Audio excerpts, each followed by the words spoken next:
रहेगा इस न्याय यात्रा का? देखिए, यात्रा तो ऐतिहासिक है। पूरे विश्व के अंदर ऐसी यात्रा किसी ने नहीं निकाली होगी। भारत जोड़ो यात्रा थी पहले, अब भारत जोड़ो न्याय यात्रा है। जिस रूप में राहुल गांधी ने मैसेज दिया है, जिस रूट से वो निकल रहे हैं, वो तो एक रूट है, पर पूरे राजस्थान के अंदर, पूरे देश के अंदर उसका मैसेज है कि राहुल गांधी कहते क्या है, उनका थीम क्या है, वो क्या मांग कर रहे हैं, देशवासियों क्या समझा रहे हैं। आप देख सकते हो कि भयंकर बेरोजगारी फैल रही है देश के अंदर, महंगाई अपार है, हिंसा का माहौल है, और तो किसान जो सड़कों पर आए हैं उनके समर्थन में वो चल पड़े हैं। अब किसानों के साथ जो अन्याय हो रहा है, ये समझ के परे हैं, अन्नदाता है देश के अंदर, उसके साथ में इतना बड़ा जुल्म हो। पंजाब के अंदर वो बैठे हुए हैं, हरियाणा की पुलिस जाकर के वहाँ पर फायरिंग कर दे या गोली चला दे। आज मैंने सुना कि 7 किसान मारे गए हैं, पहले 700 किसान मारे गए थे। 700 किसान मारे गए किसे कहते बताइए आप। और पहले वादे किए थे काले कानून वापस लेंगे। पीएम ने खुद ने, मोदी जी ने कहा था कि हम इस कानून को वापस ले रहे हैं, और कहीं समझाने में हम कामयाब नहीं हो पाए। अच्छा कमेंट था उनका, अच्छा कमेंट था कि मैं समझाने में हम कामयाब नहीं हो पाए, हम वापस ले रहे हैं। उसके बाद में वो लागू क्यों नहीं कर रहे हैं? वापस लेने के बाद में क्यों नहीं बातचीत करके हल निकाला मामले को?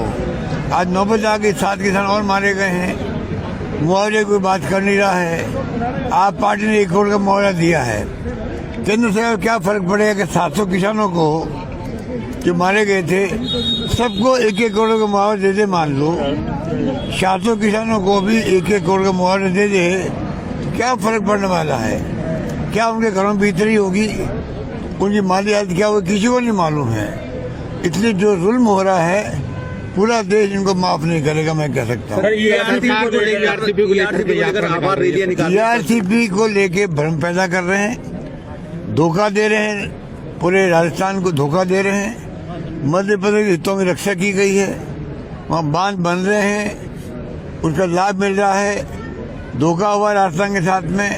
ERCP ऐसा मुद्दा था, वसुंधरा के वक्त का बना हुआ था DPR, हमने बनाई नहीं थी।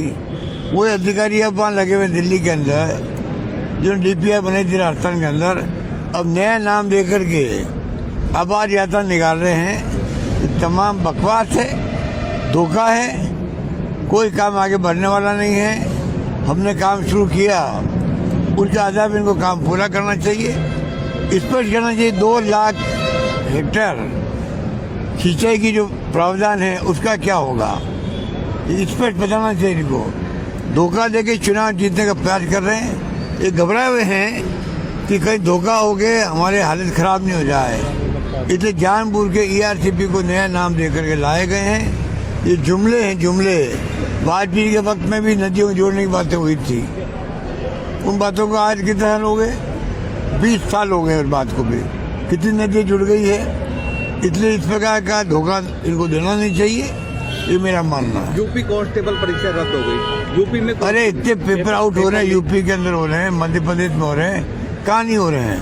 रेप कहाँ नहीं हो रहे हैं? आज 3 महीने उस सरकार को हो गए, राजस्थान में कितनी जगह रेप हुए हैं, डकैती कितनी जगह हुई है। पर हमें बदनाम करने के लिए हमने विकास के आधार पर चुनाव लड़ा, और मोदी जी ने, अमित शाह जी ने, 5 मुख्यमंत्रियों ने, केंद्रीय मंत्रियों ने पूरा झूठ बोल के चुनाव लड़ा। 5 लाख रुपए हिंदू को, 50 लाख रुपए मुसलमान को। झूठ बोलने की हद होती है। इतने बड़े पदों में बैठे हुए लोग झूठ बोलेंगे, कैसे काम चलेगा देश का? जो हुकूमत में है उन कम से कम सच्चे का सहारा लेना चाहिए। इस बात का मुझे दुख है। सरकार चली गई, हमारी सरकार चली गई, फिर आज भी लोगों को जेल में है।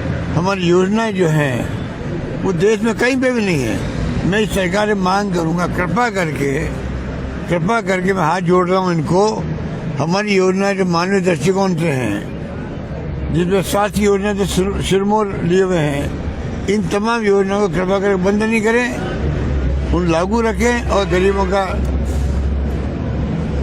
जो स्वास्थ्य है उनकी चिंता करें।